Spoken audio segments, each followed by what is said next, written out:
All right. Well, good morning, everybody. I hope you had a nice and peaceful night just next to the Mediterranean Sea. Fantastic location. So welcome again to the 2019 Summit organized by Formosa. We have a very intense program ahead for today. Hopefully full with discussions and presentations and a lot of food for thought.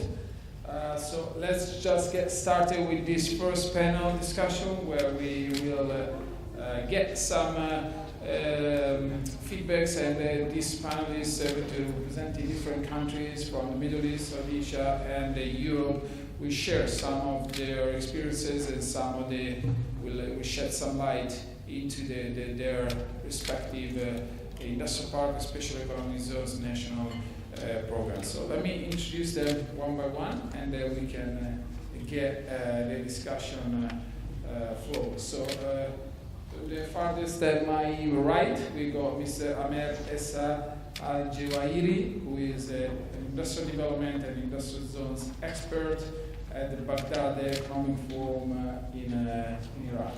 Welcome, Mr. Al-Jewairi. Next to me, we got, yes, please. Let's get the eyes with some. Next to me, we got Mr. Pavan Chaudhary, who is the executive chairman of the Bangladesh Economic Zones Authority. Prior to that, Mr. Chaudhary served as the Director General in the Prime Minister's Office of Bangladesh. And last but certainly not least, Mr. Whitaker Uma, who is the Deputy Head of Audit, Analysis and Control Department for the Katowice Special Economic Zone in South Poland. Prior to this current position, Mr. Uma was the project manager always at the Katowice Special Economic Zones, in charge of following the initial investment phase of companies into the zone. Welcome, Mr. So, Mr. Chaudhary, let me start with you. We discussed this yesterday. Bangladesh is a very interesting economy to me. There are very encouraging signs in terms of economic growth, also in terms of social development. And yesterday I was actually checking the news, doing some homework, and I was reading right yesterday's news that foreign direct investment hit the new record in the country in the fiscal year 2018-2019. And actually, special economic zones moving forward in the vision of the government will play a very important role in the development of the country. As far as I know, there is also a program, a vision to develop 100 new special economic zones in Bangladesh. So what is the role that local authorities in Bangladesh are envisioning for special economic zones in this dynamic Bengali economy and moving forward?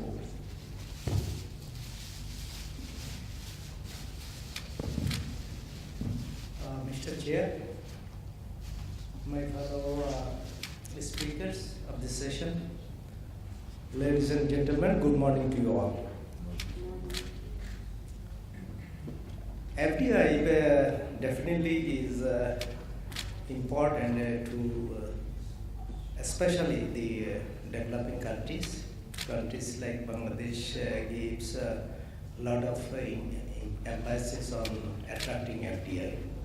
Though in my country, it's just marginally over 1% of GDP. The major recipients of FDI in Asia are actually countries like China and India. But in South Asia, as per World Investment Report 2019, Bangladesh received about 2.88 billion US dollar, which is 68% higher than the previous year. This amount, as I told, is just marginal over our 1% of GDP. But still, why it is so important for the developing countries to attract FDI? We prefer FDI at least to a certain level because we have very good examples like China and Vietnam. Vietnam's economy was actually smaller than Bangladesh just 2 decades ago.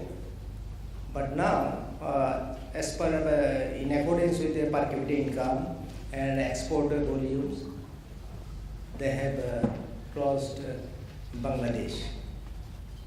It's only because of huge foreign investment made by China, mainland, Hong Kong, Taiwan, Japan, and South Korea.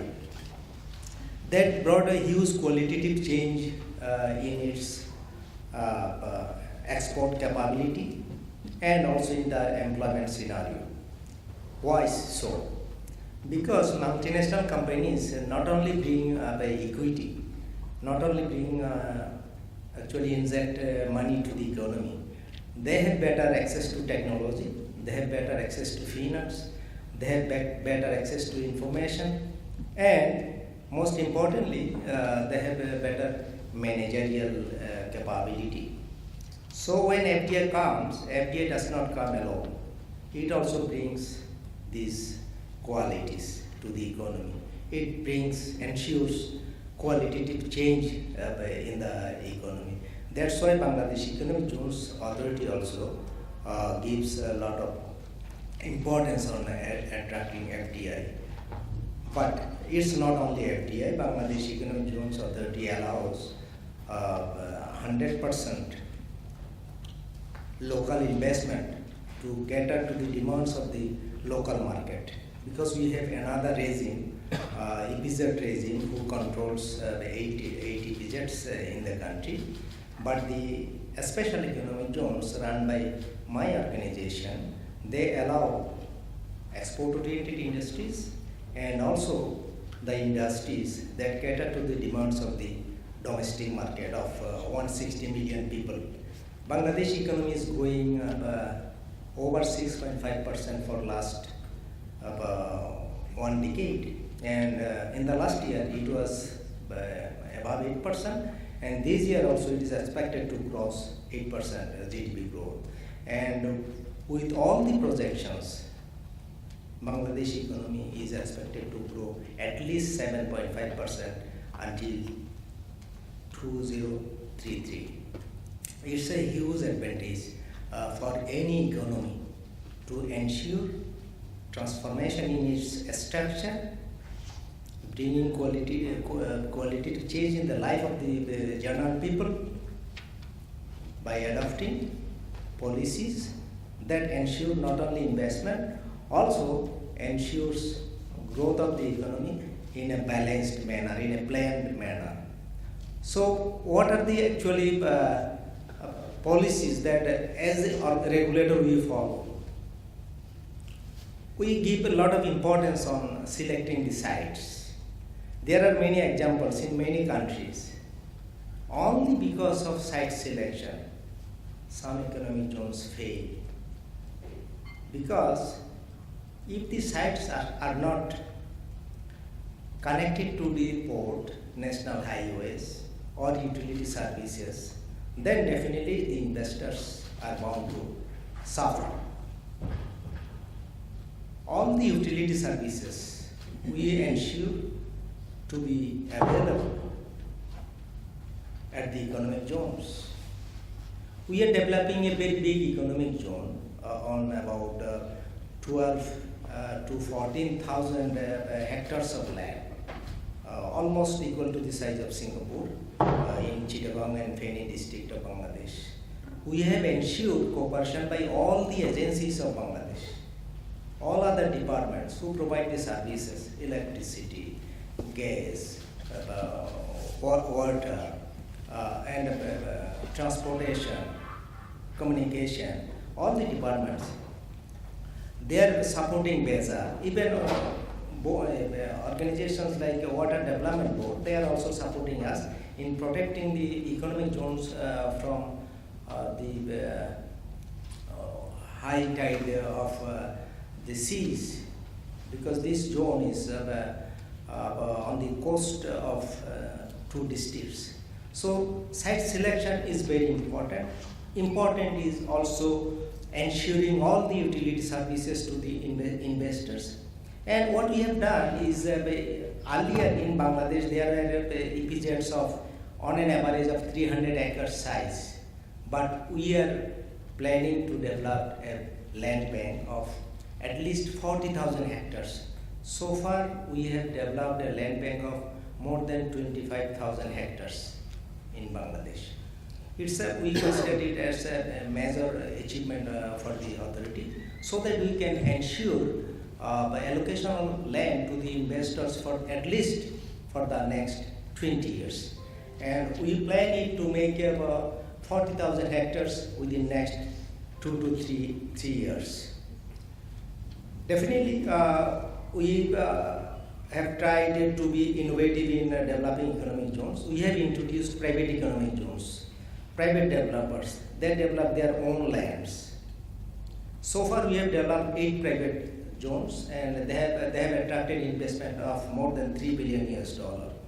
And the zone that earlier I mentioned about has already, we have approved investment proposals of more than $12 billion for only one zone. And the total investment that we have approved about 17 billion US. And we are currently developing 28 zones out of Plan 100, as said by Mr. Chair. Establishing a private, we did not stop in only establishing private economic zones. We are also working on establishing green EZ policies, guidelines, in close cooperation with the agencies like World Bank and Japan International Cooperation Agency. Actually, World Bank is financing for this project. So far, we have managed the agencies like JICAP, World Bank, ADB, and IFC in financing the economic zones of Bangladesh. To Beza, our investor is our BIB. Generally, as a legacy of British colony in the subcontinent, Indian subcontinent, we depend on the power of bureaucracy for administrating the country, and that's why it's very difficult actually to get positive response from our colleagues in the bureaucracy, accepting a few exceptions. But very successfully, since the inception of my organization, we remain very supportive to the investors. We consider them as our BAP, and personally I always tell my colleagues that they are to me next to God. And my job is to serve them, to facilitate investment. Definitely there are challenges also.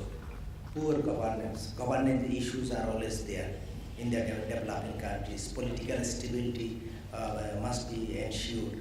Very fortunately, for the last 10 years, Bangladesh is enjoying very good political stability, and mega projects are being implemented in the country.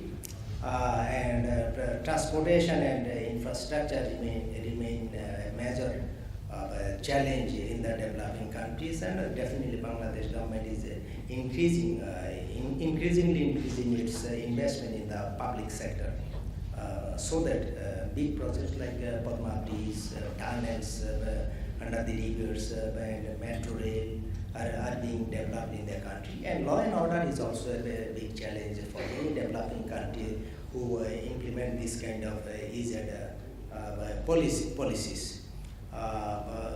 From this point of view, I can tell you that in Bangladesh we have ensured good law and order in the country, excepting one bad incident about 2.5 years ago, when there was attack on a few foreigners, including a few Italians in Dhaka. But after that, in the last 2.5 years, there is not a single incidence of any terror, any violence in this country. That's why the foreigners are preferring now Bangladesh as a very good investment destination. So we suggest for the developing countries like us to improve bureaucracy, to ensure a smooth implementation of the zones, and develop their ports and logistics, and especially delegation to the authorities like Bangladesh Zones Authority, the regulators, so that they can take decisions without waiting for a long time from approvals from the higher authorities, as it happens generally in the developing countries. And also we emphasize on developing a brand image for the developers, for the regulators, so that the foreign investors, local investors can keep confidence, can trust them. So, Mr. Chair, I will stop here, and later I can join if there is any question. That's fantastic. Thank you very much, Mr. Chetri. Very key points you touched in your presentation, and actually I'm very curious how you're planning to keep developing the rest of these 100 zones, and maybe we can touch upon that a bit later. But let me move on to Mr. Al-Jawahiri. Obviously, Iraq is a sort of a different story than Bangladesh. It's a country that wants to develop its economy, building up on this enormous endowment of industrial resources that are held in its subsoil. As far as I understand, there are a number of special economic zones in the plans, also joint zones with in Iran on the east and Syria in the west along the Syrian border. Iraq remains to some extent a place where perceived risks, the perceived risks of doing business in Iraq remain relatively high, but maybe special economic zones can be a way to mitigate some of these risks. So give us the latest updates and give us the vision of local authorities when it comes to developing special economic zones as part of the national economic development strategy. Thank you. Thank you. Your words encouraged me to ask for increasing a few minutes, because it was a very good start. Good morning, ladies and gentlemen. I will pass very quickly, excuse me, because I think we have a lot for Iraq. My name is Amir Al-Jawahiri. I used to work in Ministry of Industry and Minerals in Iraq for more than 25 years, but my really great years which I work with is with UNIDO, more than 8 years until March 2019, and it was a real impressive years which I work with. I would like to say something about, as a start, even my colleague mentioned for a lot of things, I will pass very quickly on some of them. There is a very giant project in south of Iraq, on top of the Arabian Gulf. This project called Al-Faw Grand Port. It is not a port, actually. This is a semi-island called Al-Faw, a very big area in south of Basra. Unless we have a real special economic zone in that area, that port could not work, definitely. This area, the Germans in 1939, think about it. They contacted Iraq at that time because they believe it is a real great link between North and South. Only to very quickly about this Faw port, Iraqi government since 2004-5 tried to work something on that port. Until now, they already start in the breakwaters, east and west, and some services they allocate about $330 million for budget plan of 2019, but that does not make anything.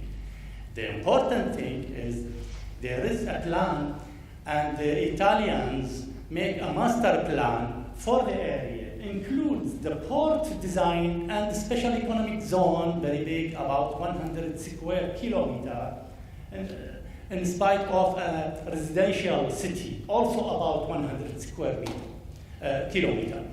The 100 square meter special economic zone consists of 8.5 kilometer square industrial zone inside.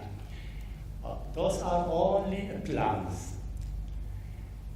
What we did with UNIDO for the years until 2014, we suggest and make a detailed feasibility study for an industrial zone located in mid of Iraq for an area about 15 million square meters. But it is stagnant. Also, what we did with UNIDO, we drafted industrial zones, we called in Iraq cities, law. It is at the end of the day, it is legalized in May 2019, and now they are processing to establish industrial city council. Here, I only would like to point for the need of, again, we expect very soon UNIDO will start another project, which is we call the second phase of the previous project. Among that phase is the establishing, go ahead with the industrial cities. But the important thing is bigger than that. The important thing is what Iraq has to do with the special economic zone in Al-Fawd. It seems this project is a dream till now, really a dream, but I believe we have to dream first. But unless we wake up and start to work on that dream, could not face a development. Thank you, my colleague, when you mentioned for the some thoughts about those industrial cities on the borders. In fact, those are only thoughts. And the business community in Iraq, I am one of them, working with an NGO, economic NGO. We are not online with those thoughts because we does not believe that those are coming to be a real supporting work. Only it will be a commerce for the traders from the other sides of the border. That's only a hint. But again, regarding the Al-Fawd special economic zone, and here is very important for us in Iraq, for the government and for the business community more than the government. Actually, we are interested. There is a thought and ideas in the government of Iraq to establish Al-Fawd Special Economic Zone Authority, which is similar to my friend in Bangladesh authority. Here, gentlemen, I would like to mention for the appreciation of my availability here for this very, very exciting event.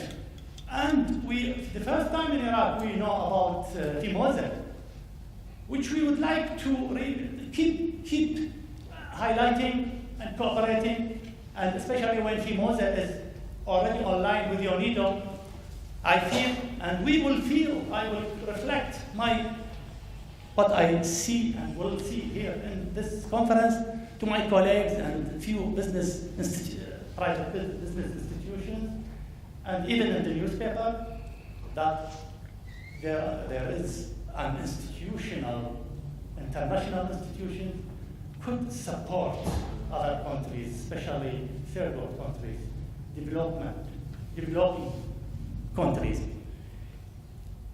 In this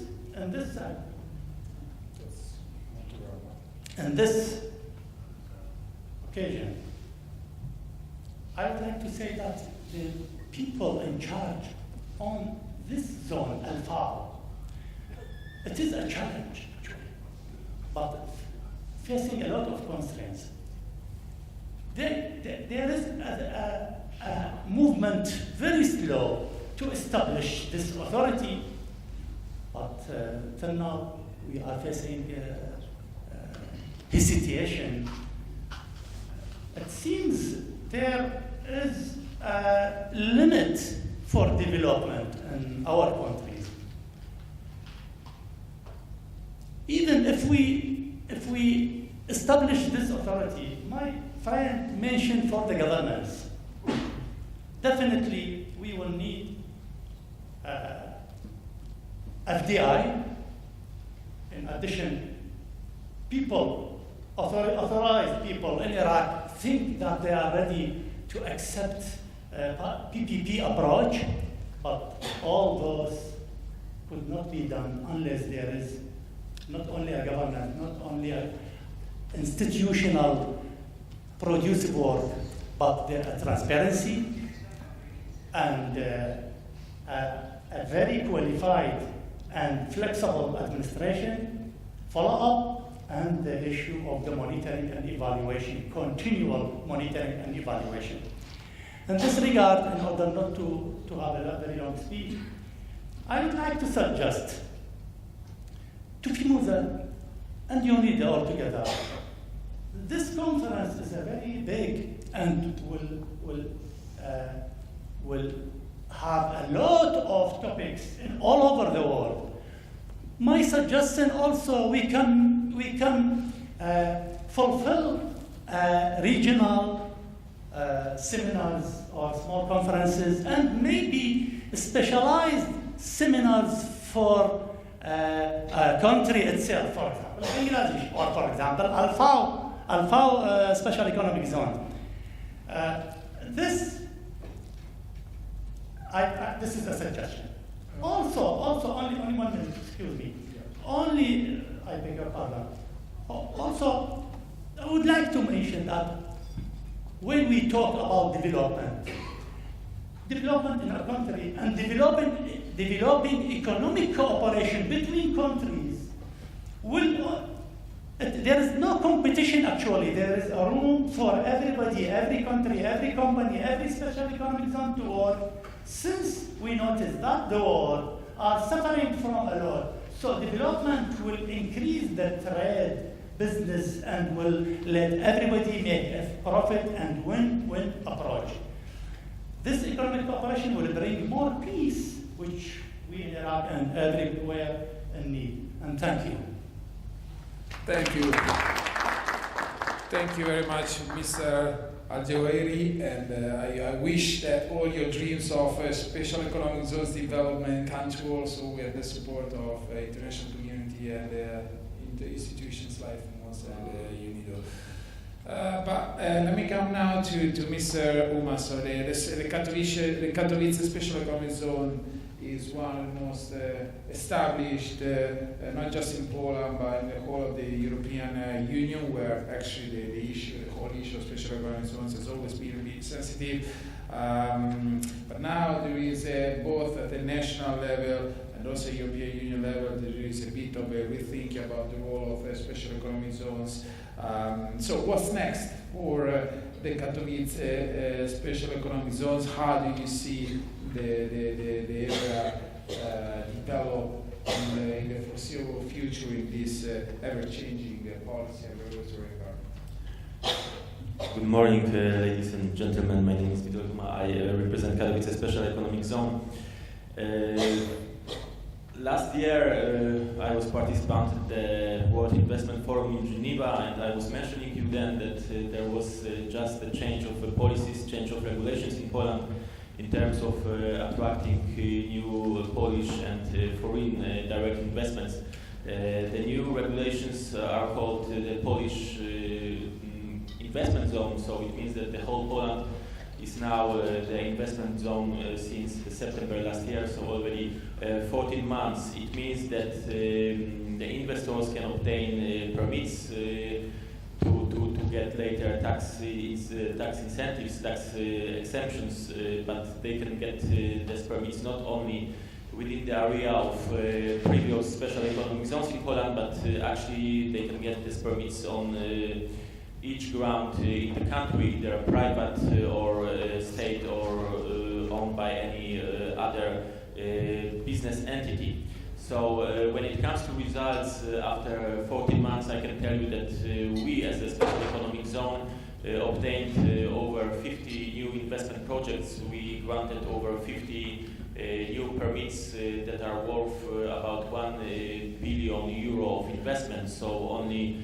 for the last 14 months. With these regulations, also the role of the special economic zone a little bit has changed, because we as the institution now, we as the zone, as a management company, are not only responsible for issuing permits within the area of the previous economic zone, but we are now responsible for the whole our region of Silesia where we are located.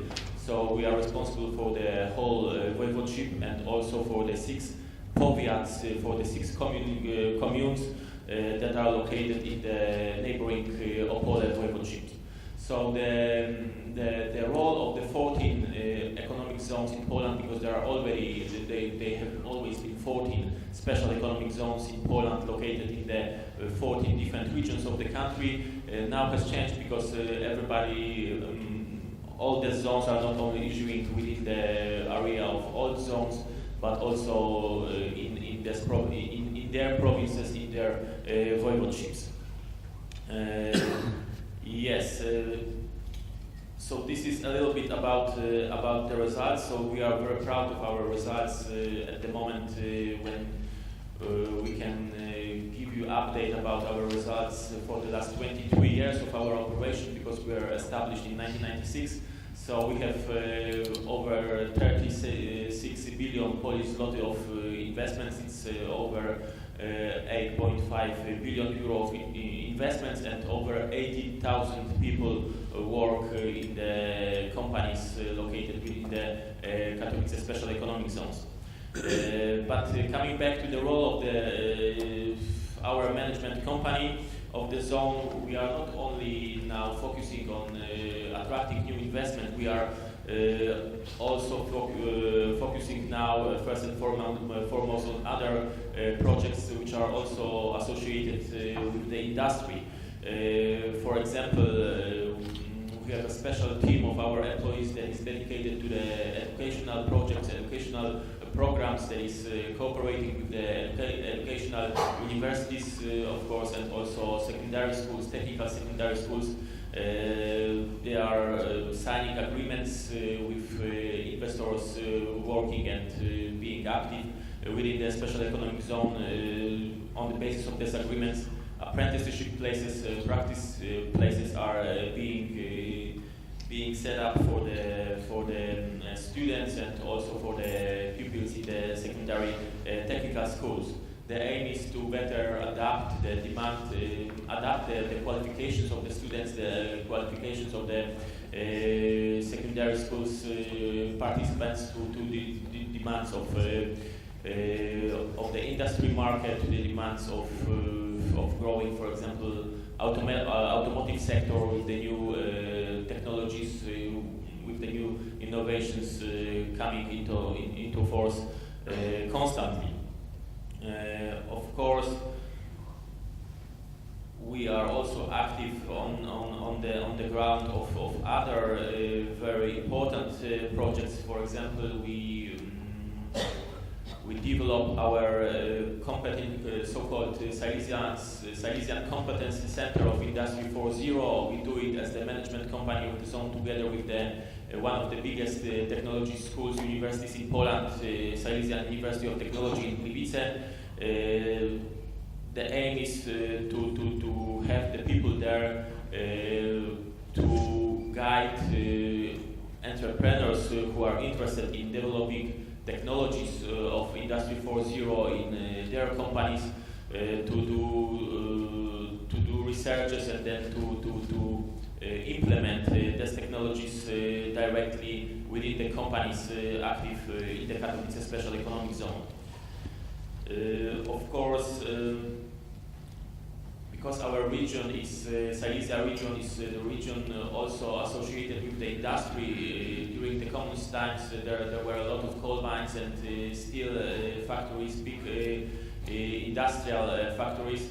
It means that after these times, we have a lot of grounds, a lot of properties, greenfields, actually not greenfields, but so-called brownfields, which are being damaged after this heavy exploitation of the ground.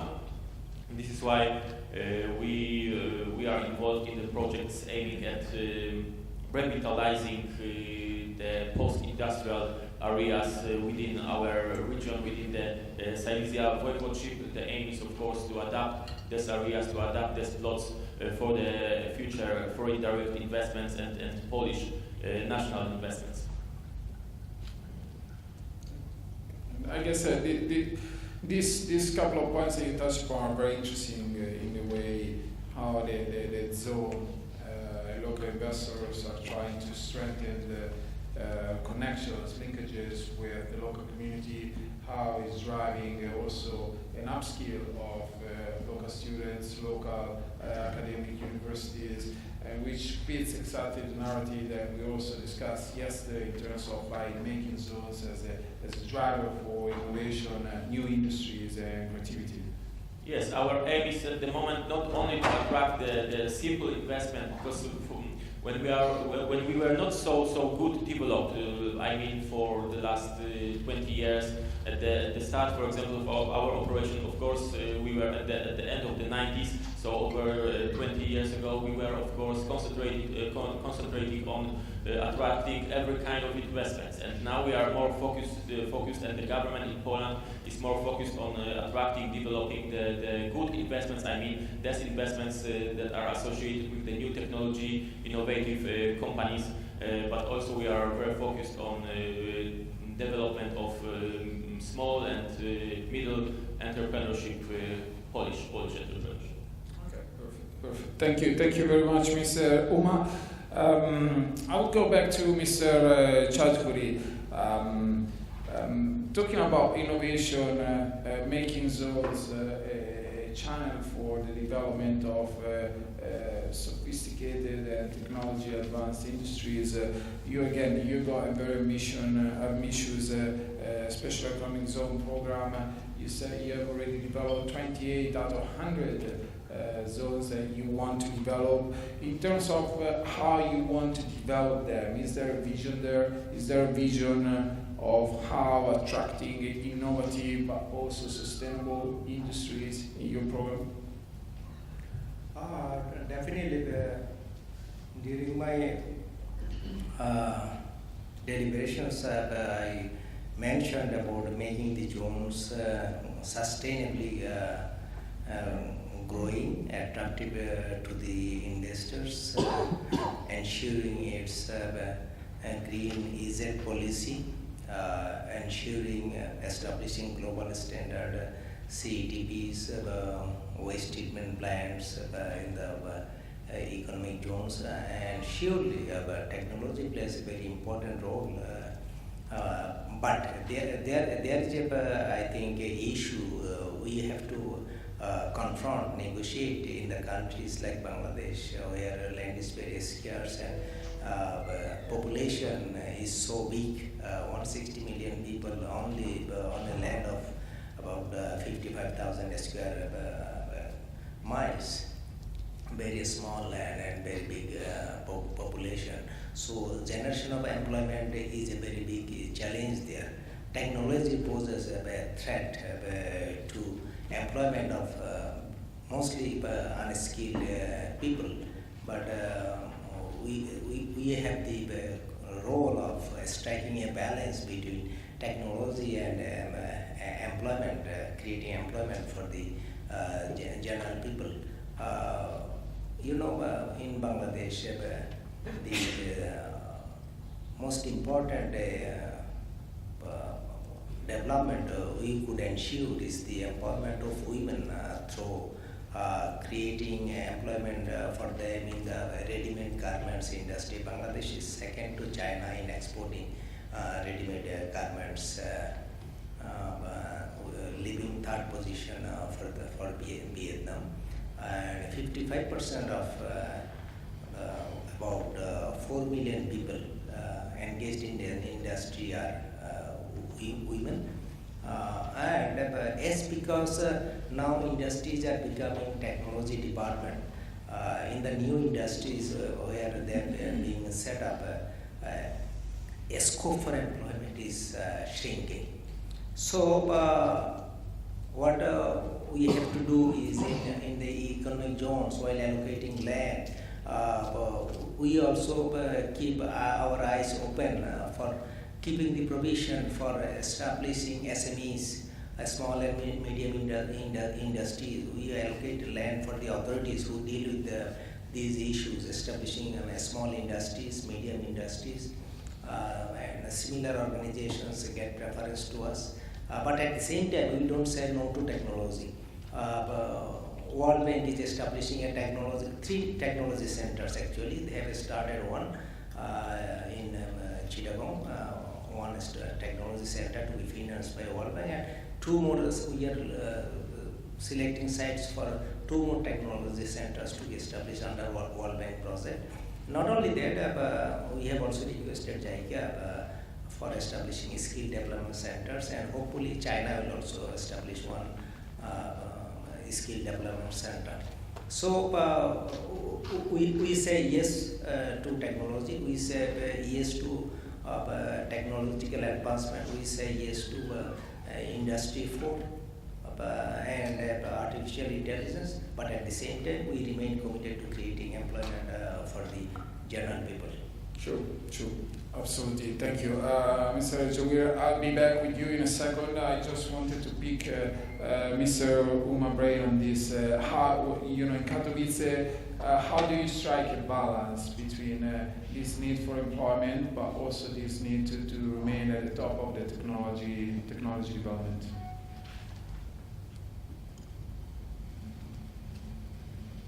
How we keep the balance? Where do you tilt the balance in a way? Do you believe that there will be employment with technological development, or do you see also the risks of losing this employment dividend if you totally embrace this technological revolution and Industry 4.0? Yeah, of course, there's a big danger that the technologies and innovations connected with the Industry 4.0 processes will cut the employment. Will cut the employment within the companies active in the special economic zones. Yeah, this is the big danger, but. What we can do at the moment, we can try to adapt people to be better educated, to be better prepared for these challenges connected with the new innovations. Maybe to be also better educated in terms of operating the machinery, and that will be placed in the companies and in the plants within the special economic zone of Katowice.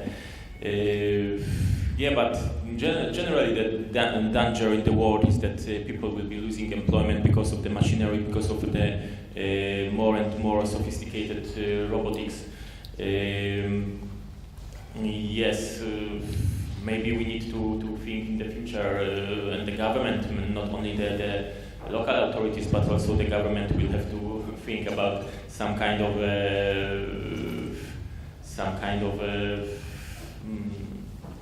I don't know, obligatory payments, social solutions for the society. Well, actually, this is an ongoing debate. Last year there was a report by the Asian Development Bank arguing that actually Industry 4.0 and automation will not decrease employment because it creates the needs for so many other services and technological development at the programming and engineering level. So it's still an ongoing debate. It's not an easy one. This is why that's what you mentioned, that with the increase of robotics and automation, there will be also increase when it comes to highly qualified staff. The people will have to have another very sophisticated skills, for example, programming or operating the very complicated machinery. This is why what we do in the special economic zone, this educational project that we mentioned, there's agreements that our educational team is signing with universities, creating the apprenticeship places for the students will also, I think, in the future, will also cause that the people and the students will be better prepared for the demand of the market. Okay, perfect. Thank you very much. I think that we also have time for a couple of questions from the audience. There is a gentleman there. We can have a couple of questions, one definitely there, and then we will wrap up this first session. This gentleman, second one. Thank you. If you want to introduce yourself and direct your question to any of our panelists, thank you. Good morning. I'm Volodymyr Pachenko from Ukraine. I'm the head of Agency of Development of Dnipro city, and I'm the advisor to the parliament, Ukrainian parliament. So my question is to all speakers, when the legislator gives the opportunities for more opportunities for special zones, but the government is working in the old idea of free market economy, which does not give any preferences to any investor. So Poland did that 20 years ago, started, and you gentlemen are going through this process now. Have you had ever such situations, and how to help the legislator? In fact, my visit here is one practical, the other is theoretical. I'm looking for the advice for myself, to advise my parliament when we give wider opportunities for investors. So you mean when the legislator, the parliament, wants to develop zones, whereas the government is yeah, the government is working in all paradigms that if we decrease tax or we give money for infrastructure, then there would be corruption, or there would be non-effective use of that money, or many reasons why it can work bad, but you are successful. Thanks. Maybe it could work better. And I think in Poland, from this perspective, is a very interesting case with this redesign of the special economic zone vision, extending it to the whole country. There were also considerations related to eliminating these sort of like privileges and benefits. So what is your perspective on this? What would be your advice? Actually, the special economic zone of Katowice, it was established in 1996 by the governmental, of course, act of law, but it's important to say that in our case we didn't get any money from the government at the beginning. You know, the Katowice Special Economic Zone just got about 600 hectares of land. That was our starting potential when it comes to the greenfields, but we didn't have any money. So the problem and the first challenge of our board of management was to encourage and to persuade the local authorities, the authorities responsible for their cities within the region, Silesia region, and responsible for their communes, to invest in the infrastructure, to persuade them to incur a lot of cost to develop the local infrastructure and prepare all these plots for the future Polish and international investments. Because it was later, of course, we could tell them that it was worth it, that the inflow of international and national investments caused that the employment and the taxes from these investments are very good for the local authorities. Of course, they didn't know it at the beginning, but this was the challenge of our management. So when it comes to corruption, I wouldn't tell you that there was a big danger of the corruption, because we didn't get, as I mentioned before, the money from the government, the big money in cash or we just got the land. All right, so yeah, focus maybe on the success stories. Maybe this could be a good point. Mr. Jawairi, I know you want to add something? Thank you for the question. Actually, that's why I mentioned for the success story of legislation of industrial cities law in Iraq. This is success for UNIDO actually, and now within a few months also there is a new successful story. It was born by UNIDO as well, which is the PPP law, which we submitted. Even it took very long years, but it will be legislated very soon. The most important thing is not the legislation and the follow-up. Actually, at least I'm talking about my country. The most important is the institutional work to implement those laws and let us say, we can say the approach of those institutions and how it is administrated. And again, how to make the monitoring and evaluation issue. In addition of that, at least we in Iraq have had a law which called investment law, legalized in 2006, but it did not brought actual work on the ground which is producive, only commerce and others. That's why, again, I would like to use the privilege of the mic here, is to ask to keep the temperature for, I would like to mention for FDI, I give a hint 1 hour ago, FDI, Timose, UNIDO, and investors to keep an eye on the virgin areas. Yeah, Iraq is not only virgin area. It has a lot of wealth underground, and to manufacture that wealth is important. It is Iraq link the Arabian Gulf and Mediterranean Sea and Europe. So it is a very good link for this, what we call the international north-south transport corridor, or sometimes we call it the Belt and the Bridge. My point, only 1 minute more, thank you. My point is the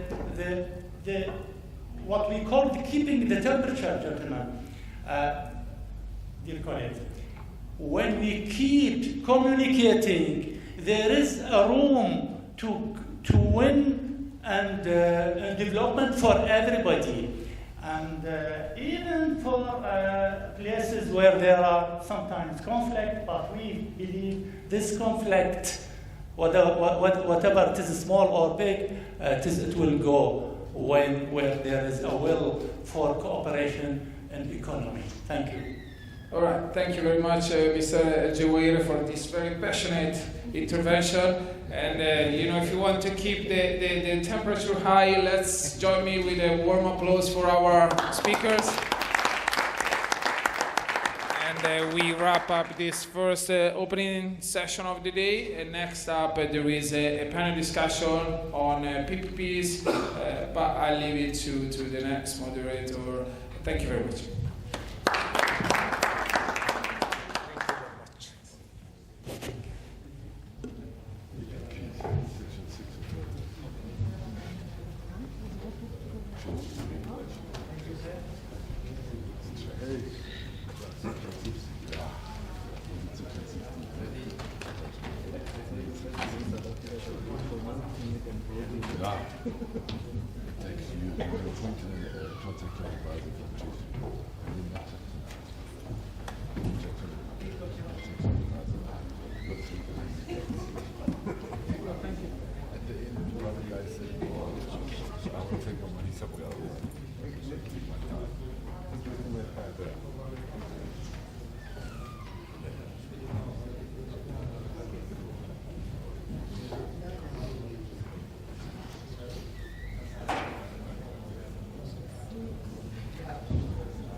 Well, good morning, everyone, and thank you for being here and for your attention. I'm Monter Khanfir. I will have the honor to moderate this panel discussion on PPP. So let me first introduce the theme and then the intervenants. We will try to discuss one perspective of the PPP, which is more the financial perspective, and through some specific business cases, and with some distinguished intervenants. On my right, I have Ziad Alexander Hayek. He is a global authority on public-private partnership. He's vice-chair of the United Nations Working Party on PPP, president of the World Association of PPP Units and Professionals, and ex-Secretary General of Lebanon's High Council for Privatization and PPP. In early 2019, he was nominated to be president of the World Bank. I hope to get for next time. He's also an advisor on government strategy and on finance PPP projects. He has a long experience in PPP projects, stretching back to the late 1980s, working as an investment banker based in New York and London. We have also the chance to have Gregor Binkert with us. He worked for the World Bank too, as country director for Angola, Cameroon, Central Africa, Equatorial Guinea, Gabon, and Sao Tome and Principe. Gregor is now the CEO of a Swiss consulting firm specialized on infrastructure finance in Africa, with the focus on industrial development, energy, and affordable housing. He is on the board of directors of the Beleluan Industrial Park, based in Mozambique. It's the premier industrial park and free zone, employing over 7% of the country's manufacturing labor force. And the last but not the least, on my left, Riyad Ben Khalifa, who is a highly experienced project finance, PPP advisor and trainer. Prior to joining Gridlines as director, he had a senior role in Eiffage, the leading constructor in France, where he had rich hands-on experience covering modeling finance, financing, tariff negotiation, M&A, and bid management. Riyad has grasped a deep knowledge of the transportation and utilities market in France, Portugal, Middle East, and the French-speaking African countries. Riyad is a member of World PPP Professionals Association and regularly invited as speaker in major PPP events around the world. Riyad is graduated from École Centrale de Paris and Paris Dauphine. So now, how we'll proceed? I will invite our panelists first to give their insights on the following. The PPP as a development tool for government. So a quick overview will be done by Ziad. Then project finance modeling by Riyad, to arrive to a concrete example of an emerging country described by Greg with the Mozambique case and also Tunisia case. So two examples. We will emphasize on key success factors to run PPP projects. To finally proceed with the discussion on performance and governance. If we have time, we will take 2 or 3 questions from the audience. So, with no transition, please, Ziad, you have the floor. Thank you, Mother. So, I don't know if you can hear me well with this one. Well, this is just a very basic introduction on PPP, just for us to be on the same page, because sometimes people talk about PPP and they have different ideas of what it is. So it's a contract that provides for a private party to provide a public service, and the private party has to assume substantial financial, technical, and operational risk in the project. The sharing of risks and the output specification are the two factors that symbolize PPP or that distinguish PPP. An example of risk sharing in PPP is, for example, in a project, the public sector would take the regulation risk, the political risk, environmental risk, etc. Maybe even environmental risk, for example, in the case of a special economic zone. And the private sector will take on the risk of developing the zone, designing, building, operating, managing, all these issues related also to financial risks such as foreign exchange risk or interest rate risk, etc. And then there are some risks that are shared between the two, and every time all of this is subject to a particular contract signed for the purpose. There are multiple types of PPPs. They start with a management contract and licensing where the private sector takes virtually no risk, all the way to privatization where the private sector takes on all the risk and the government becomes just a regulator. The area in between is the area that is normally referred to as PPP, and it is known under various names like BOT, DBOT, BOO, IPP, or whatever other designation of the financial and the structure contract is like. The PPP benefits to the public sector are many. Basically, mainly it is for the public sector to take advantage of the creativity and resourcefulness and the financing capability of the private sector. There are some misconceptions about PPP, and I will not go through them here, but it is not privatization. The purpose is not to avoid adding debt to the government, even though sometimes it is seen in that context. The purpose is to improve the quality of service and the price. And in the case of economic zones, it's mainly really to provide best practices and optimal management, and having a private sector company deal with private sector companies that may come to take, to rent space in the zone or to use the zone. So it is private sector to private sector communication. People perceive PPP as this, what you see on the screen. They perceive it as a contract between the government and a private company, and I'm here to tell you that this is not PPP. PPP is this. It is very complex. It requires people that have a lot of experience dealing with it. You need financial, technical, legal experience on top of, all types of other studies that you need to do, environmental, social, other assessments.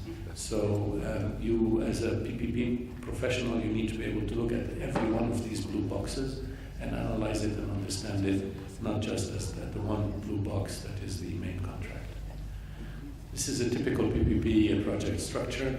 So you have in the center you have an SPV. This may be the company, for example, that is actually operating the zone, that actually builds the zone, builds the infrastructure and operates it.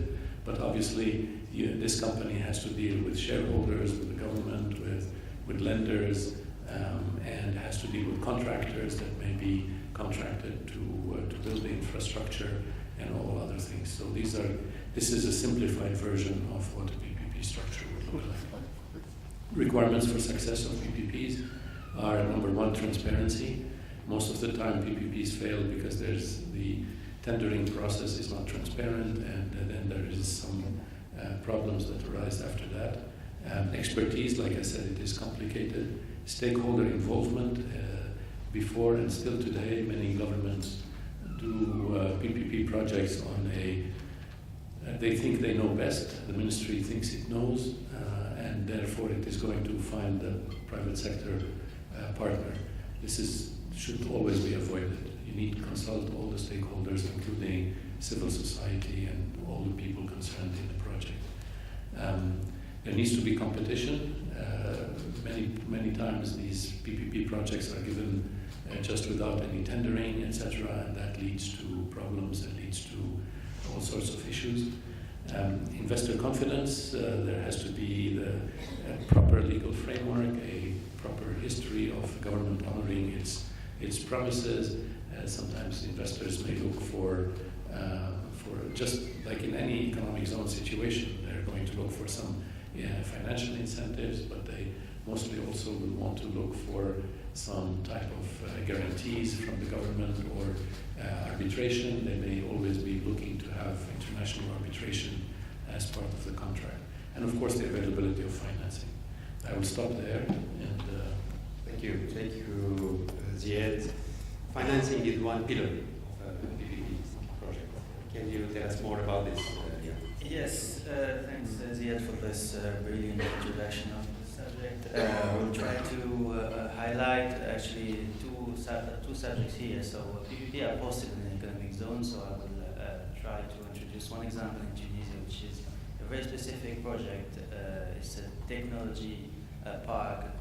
It's a mix between economic zone and technology park called Technopole in Tunisia, which is sort of French name for this kind of project.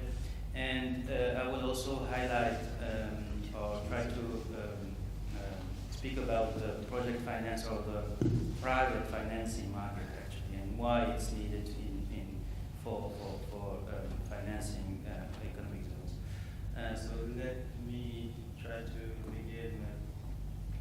Maybe we'll try to start with the example. So I worked on this project, which is Solar Technology Park in the south of Tunisia. So Tunisia is in North Africa. The project consists of 160 hectare of land, 60 million investment during the 5 years, and 12. So it's a technology park which is focusing on renewable energies. So you have here a park with 12 megawatt photovoltaic farm. You have your own destination plant, and you have a lot of facilities, greenhouse facilities, gym school, continuous education center, data center, and a lot of facilities, and together with, of course, an industrial park. So let me just give you a brief overview, because I think that what's important here is not to show what the projects consist on. I think that everyone knows what those kind of projects include. What I will try to highlight here is the principles and what the takeaway of this experience. Just to give you an idea where we stand now. So the project initial design is completed. We have obtained the agreement, and the public subsidy has been awarded for this project. And I will highlight why the public subsidy is needed for this kind of project. And so we are just clearing some CPs, so a condition precedent for the financing, and we are now on a financial close process. So we are expecting to close the financing by 6 months. So one, I think, important thing is the legal framework. For this kind of project, you need to have a clear legal framework, especially for the land rights. Okay, so for the land rights, and what most important, I think that the land lease should be over 99 years, if it is possible, with the current legal framework within the country, or ideally a land transfer to the project company. A public subsidy is required also for this kind of project. Why it's required? Because this kind of project build-up is really slow. Actually, we are expecting a build-up to reach actually break even in 10 years. So actually, to have your sponsor, to have a private contribution or equity contribution for this kind of project, you need to have the public subsidy to raise actually and to enhance the ERR. So this is one thing. So, and the second thing is you cannot expect to have leverage or a lot of leverage on this kind of project, because cash flow available for debt service are very low, especially in the beginning of the project. So for this kind of projects, leverage is relatively low compared to other PPP, which you can have a gearing for 80% or 70%. For this kind of project, gearing is very low, around 20 or 30. The phasing of the project is a key factor of success. So when we designed this project, we implemented. So we have designed the phasing of the project, which is starting with the most successful part I can say about for the project, and then we move to the more complicated parts. And then the management legitimacy and credibility is a very important also factor of success. One key fact about this project is that we have designed this project to be autonomous in energy and water and management of waste. So the full project is autonomous. Is working with its own facilities for energy production, for water, and for waste management. And this required a design by steps. I mean, we had to design the project with considering financing constraints, energy constraints, water constraints, and waste constraints. So it's a very innovative also way to design the project, because we have to look to the whole cycle cost of the project itself. So this is my first introduction, just to give you what I already mentioned. So equity and debt and public subsidy is required, and here we have also a specific legal taxation framework. So maybe maybe before this, I need a clarification. Who is paying for the studies? The sponsor that's paying for the studies. Public or private? The private sponsors. Thank you. So let's travel now to Mozambique, and Greg will explain us his journey there. Okay, thank you very much, Alde. And I'm very happy to be here. Let's see, how do I press it? Oops, no, it's too fast. So I'm Greg Pinkert. I'm based in Switzerland. I used to work for the World Bank, as you mentioned. I'm based in Switzerland, but also I used to work for over 9 years in Mozambique, so it's a country I know very well. And then when I left the World Bank, we put together the Swiss Mozambican investor group to take over the majority, the 60% majority in the Beluan Industrial Park, which I present to you here. And then the other 40% that's our partner, so that's the government. APIEX is the investment and export promotion agency of the government. So they are owning 40% of the industrial park. The industrial park was set up in the year 2000. And so you can see here, it has 600 hectares of land for development. Already we have 5,000 workers there. When we took it over 2 years ago, it was around 2,000, so we could more than double the number of jobs. And more jobs are going to be created. We've signed quite a few more, over a dozen new contracts, and are in the process of negotiating some very large contracts to start construction next year, construction of the factories. So far we have 35 companies in the park, and 15 countries are represented there. Our anchor investor, and that is why it was also created in the year 2000, that's Mosal. That's the second largest aluminum smelter in Africa, or at least sub-Saharan Africa. It's owned by BHP Billiton and of course a consortium, but they're the main shareholder of it.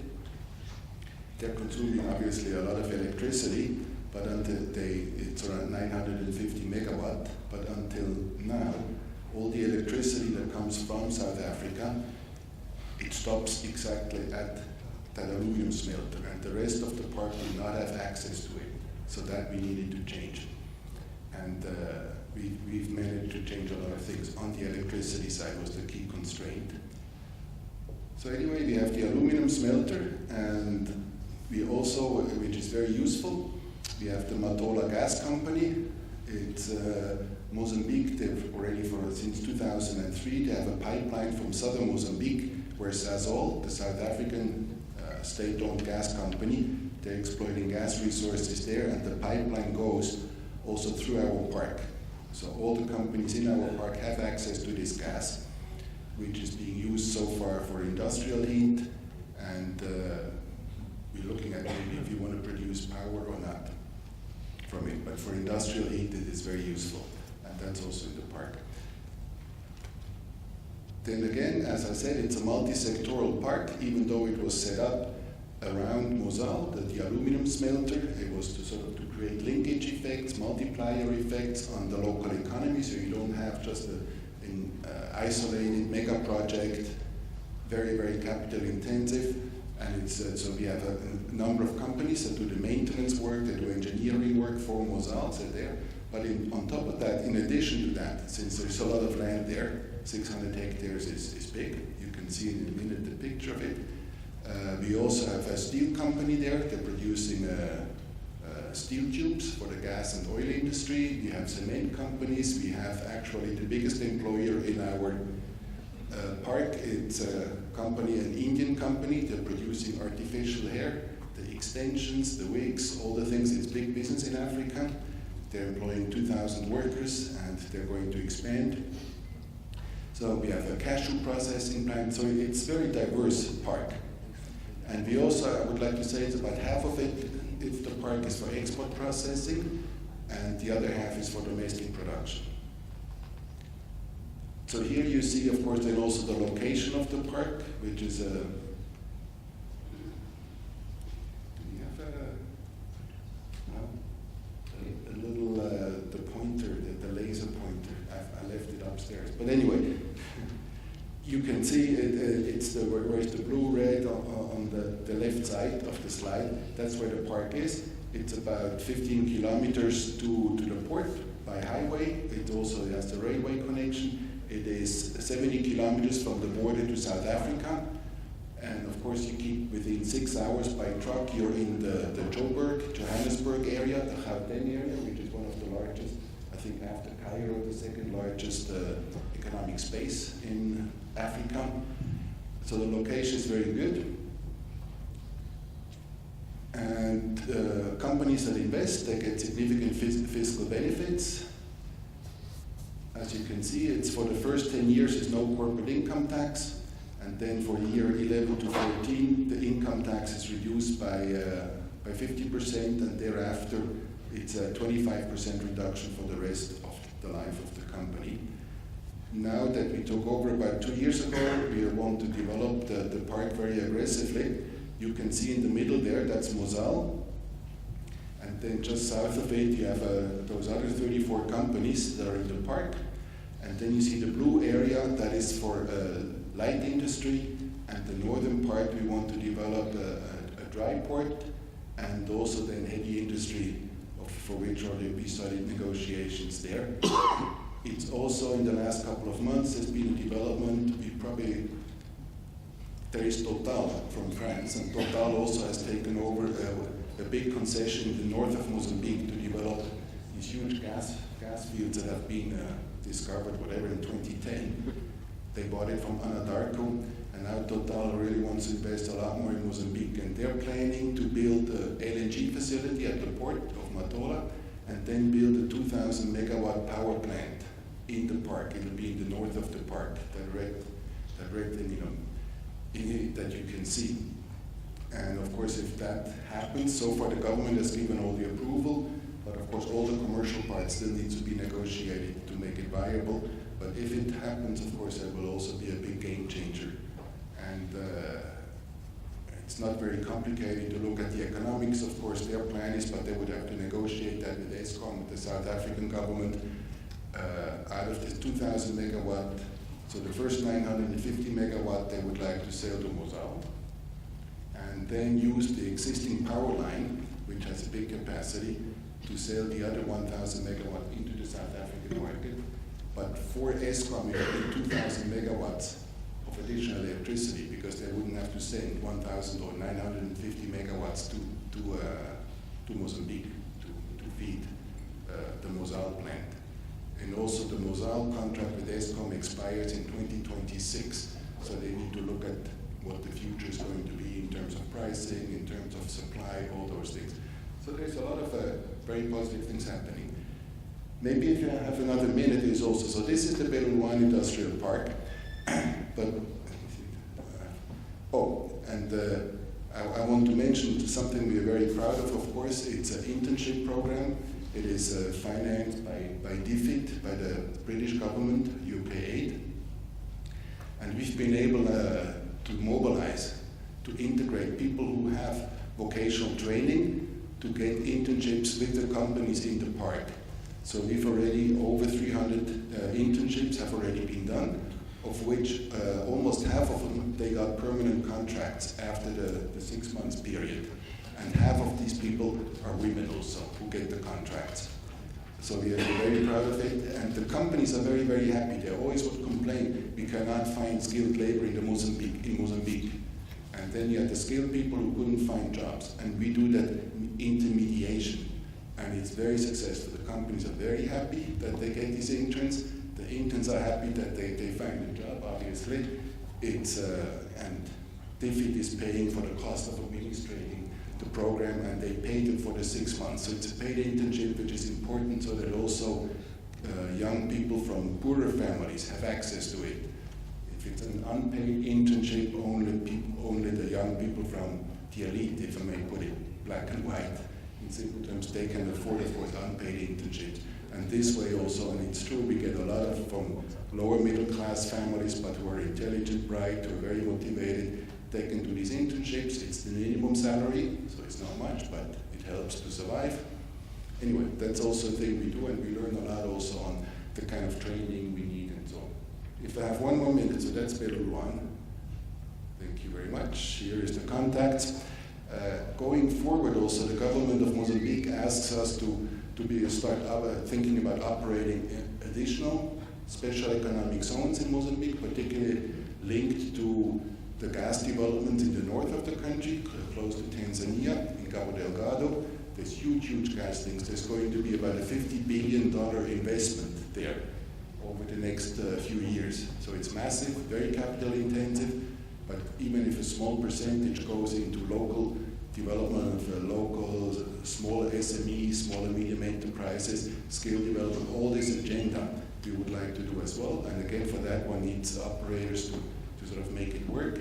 But there's also other parts in the country. They also would like us to do agro-processing parks in Zambezia province, or maybe some other ones. Yesterday I already had quite some conversations with other representatives from parks who do agro-processing. I'm going to come visit you, because I want to learn how to do that. What makes it a success? Anyway, those are the kind of things. On the PPP, just the last comment. I like your comment from Ziad, where you say PPP should not be seen as a mixed ownership of the project company. And that's what it was in our case for the first 18 years. And that's why it did not go forward. In 18 years, only 10%, 60 hectares out of 600 were developed, because it was just that. The government had 40%, they gave the land, and then the 60% was private, but they didn't work together. There was no shared vision, it just didn't work, and it didn't expand. Now we've improved a lot, and now we will be going to this more complex structure that we say.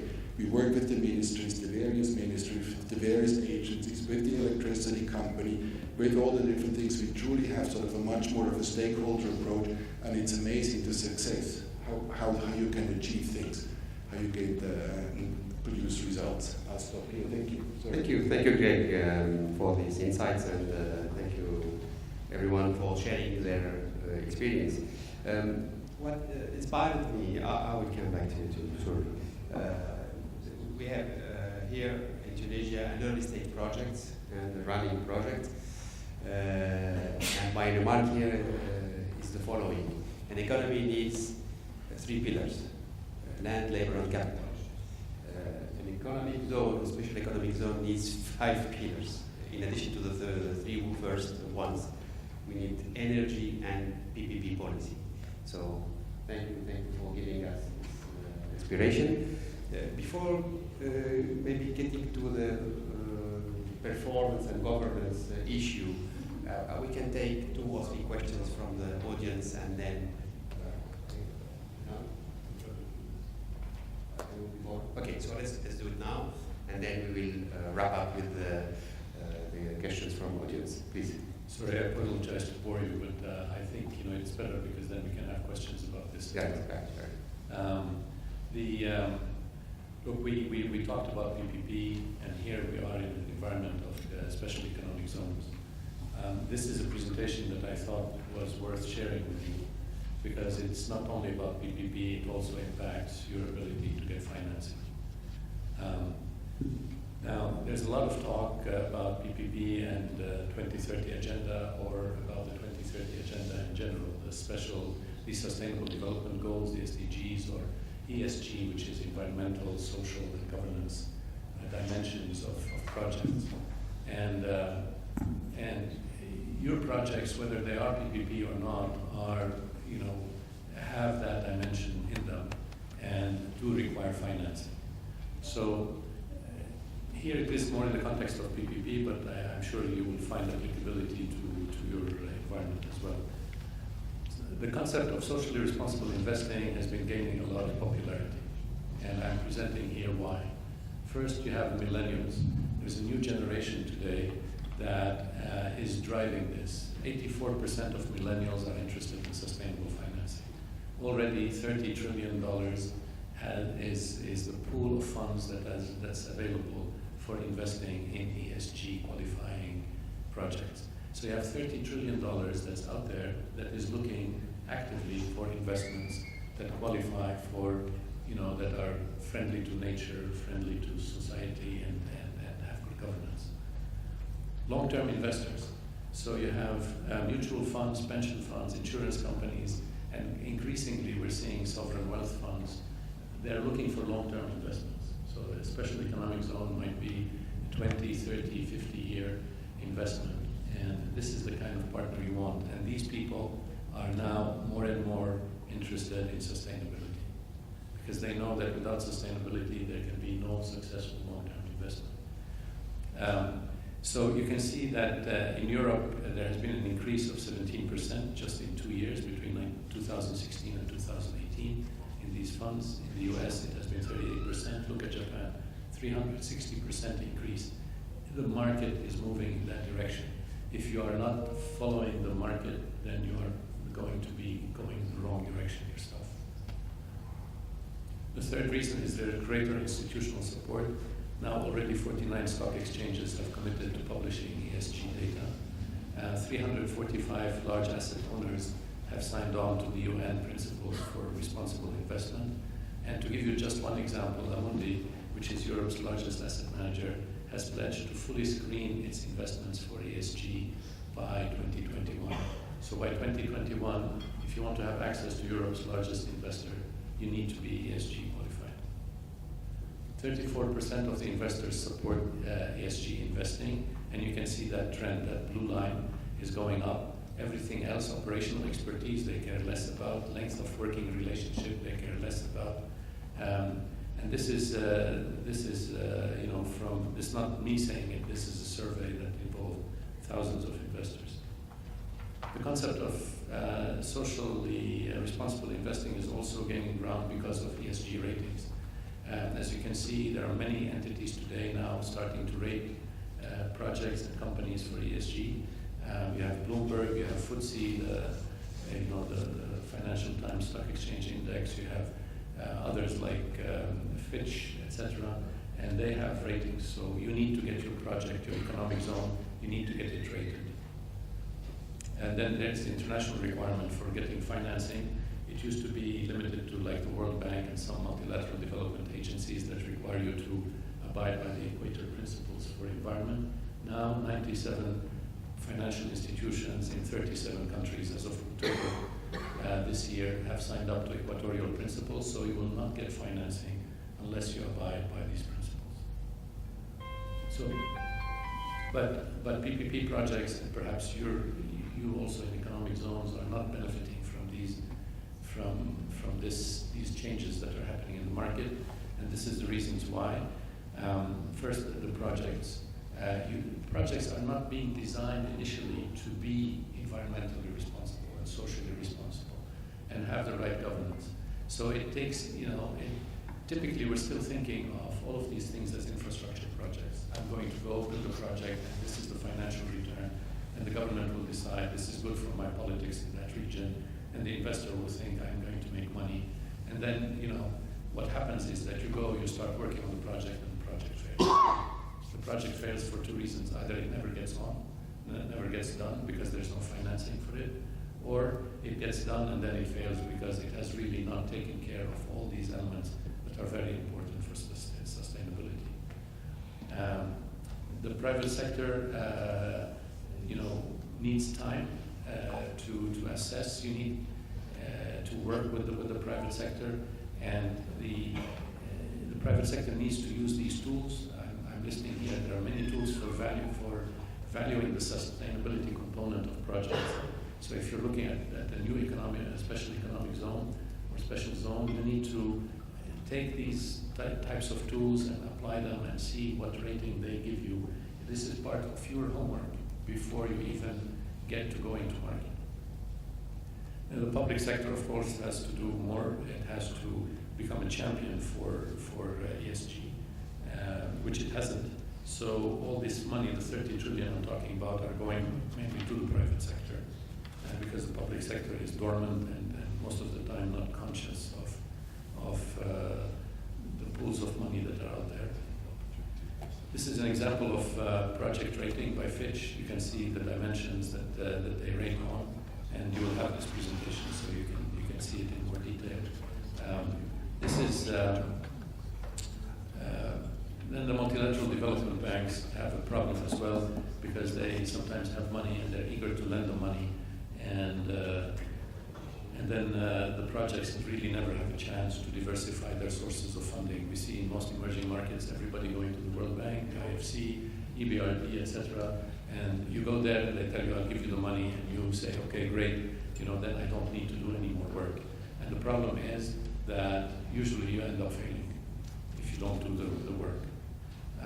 So going forward, it is very important for you to be aware of this, and this is part of what we do at the World Association of PPP Units and Professionals.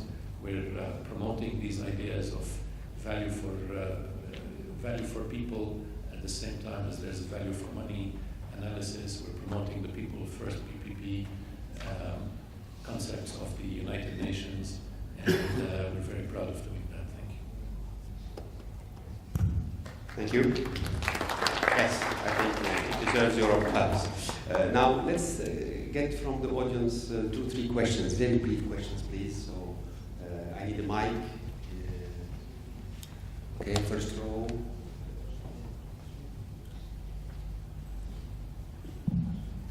Thank you. Actually, I raised my hand before Mr. Ziad's second involvement. My question addressed to Mr. Ziad. Thank you, gentlemen. For that reason, don't you think, it is a comment and a question, don't you think the necessity of establishing corporate companies, what we call in Iraq mixed company, government have a share, private companies, local private companies could have a share, and the investor, maybe the bigger share, for example, and sometimes could be introduced to the stock market, and possibly can buy shares for citizens, so that the responsibility of the government availability could take care of the issues of the weather, of the social impact, and others. Thank you. Thank you. Another one? We'll group the answers just to fit with the time. Okay, another question? Yes, over there, please.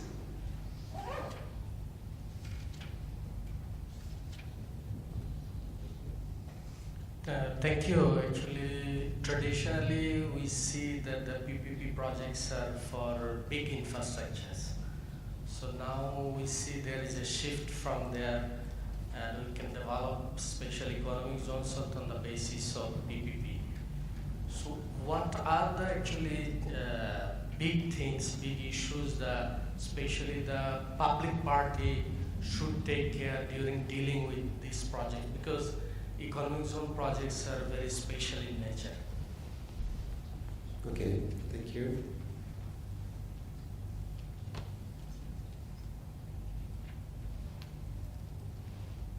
Okay, if it is fine, we can. Well, please do. My question is directly to Ziad. Thank you so much for a nice presentation. You mentioned a little bit about the development partners for and what their view regarding the PPP. But what do you think? I want you to do a little more elaboration. Plus, what even the government to government G2G projects and all, like, is there like seems like less encouragement for the PPP projects? Okay, the last one here. Just to have different topics. Thank you very much. My name is Thierry Motombo Kalonji.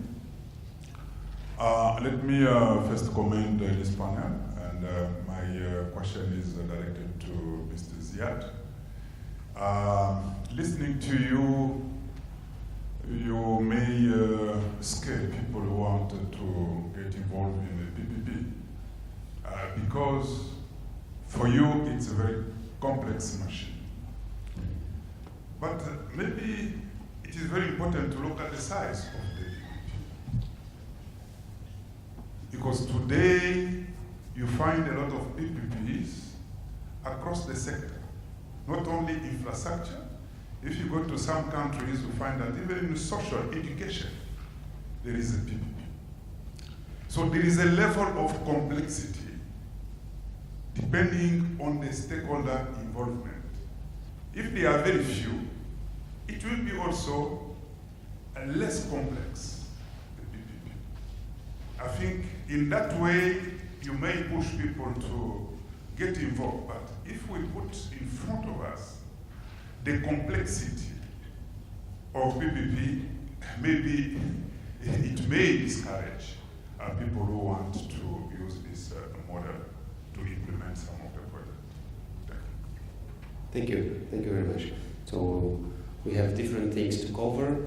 The necessity of a mixed corporate method, from PPP to incorporation into the stock market, the responsibility of public sector in PPP, the relationship between PPP and special economic zones, and the complexity of PPP, how to deal with it.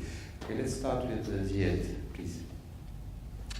Thank you very much for these very interesting questions, actually, all of them. Regarding mixed companies, I'm of the opinion of Greg, as he mentioned, that mixed companies are usually very difficult to work with.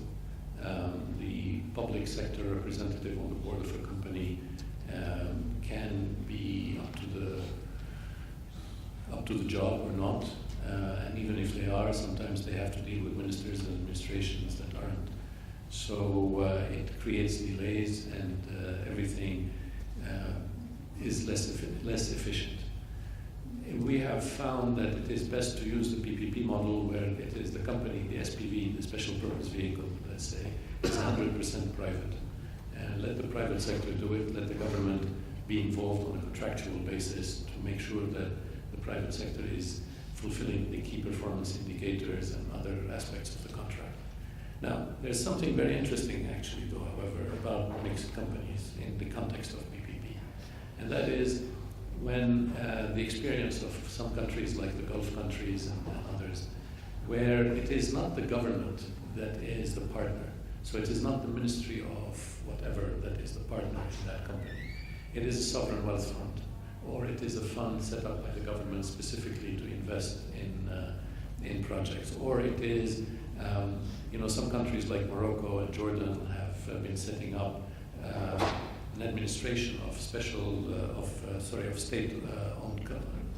enterprises, SOEs. So if you have the SOEs under a management that looks more and acts more like private sector management, then you can have that fund or that SOE board or whatever be part of the PPP structure, usually with a minority stake, so that the private sector continues to be able to operate without lot of government veto.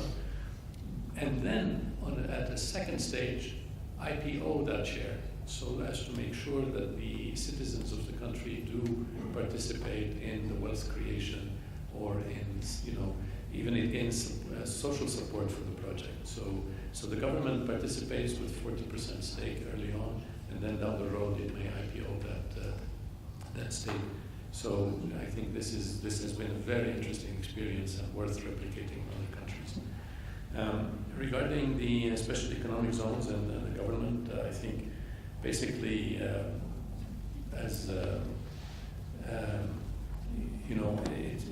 there is no special, from a PPP perspective I'm saying, there's nothing really special about the PPP in economic zone, because PPP is a general concept that applies to many sectors.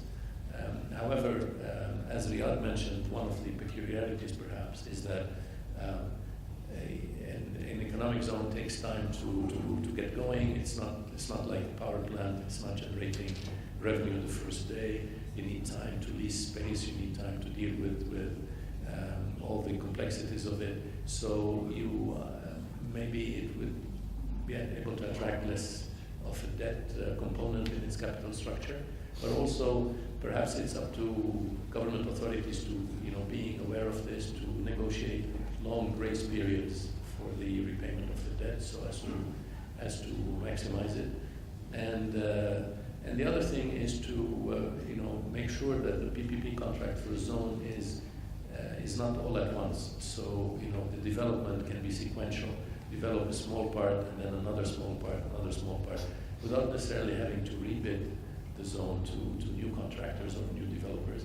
But just this be part of the PPP contract from the beginning, that the development is going to be over phases and as the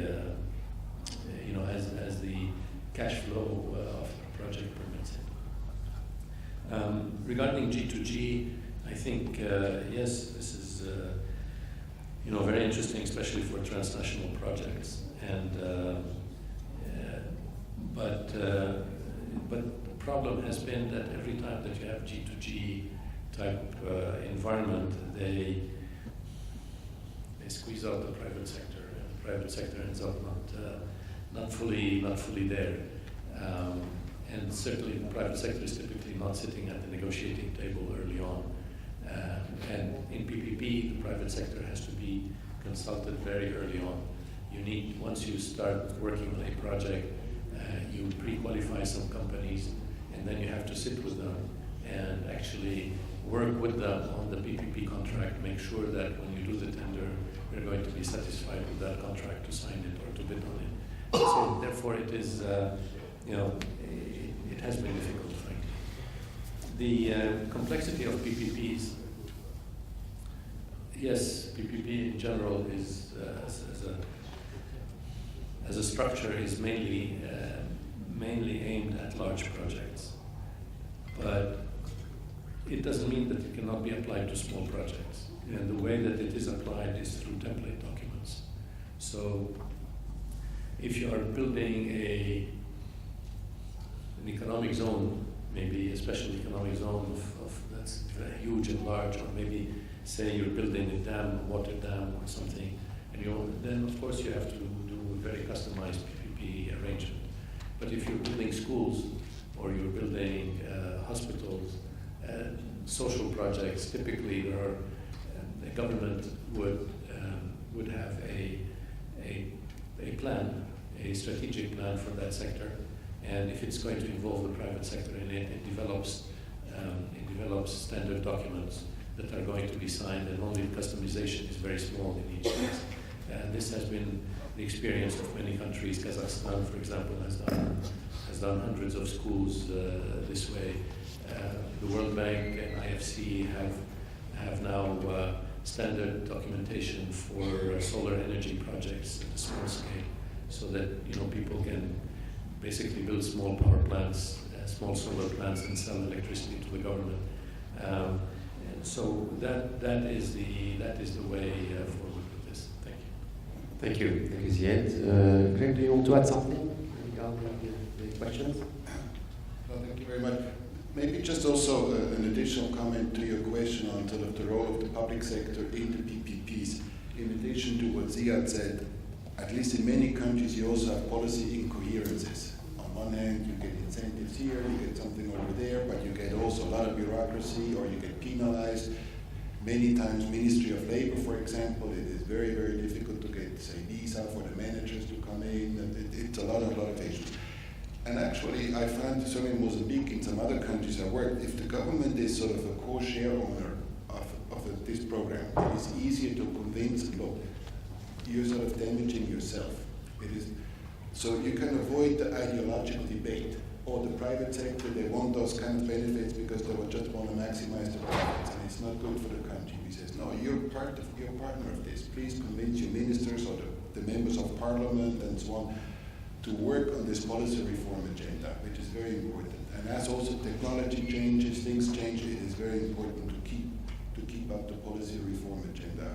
At least in our case, this is very important in order to succeed or to keep growing. Okay, thank you, Greg.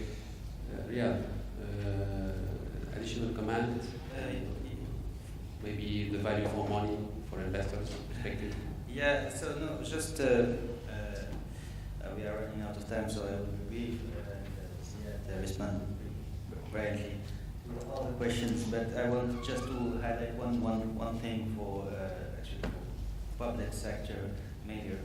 I guess there is a lot of representative here from public sector. Capacity building is a key issue also for PPP. On private sector, I think that there is a lot of experiences in our professionals. And we see that the public sector professionals need more capacity building, and this is a big issue.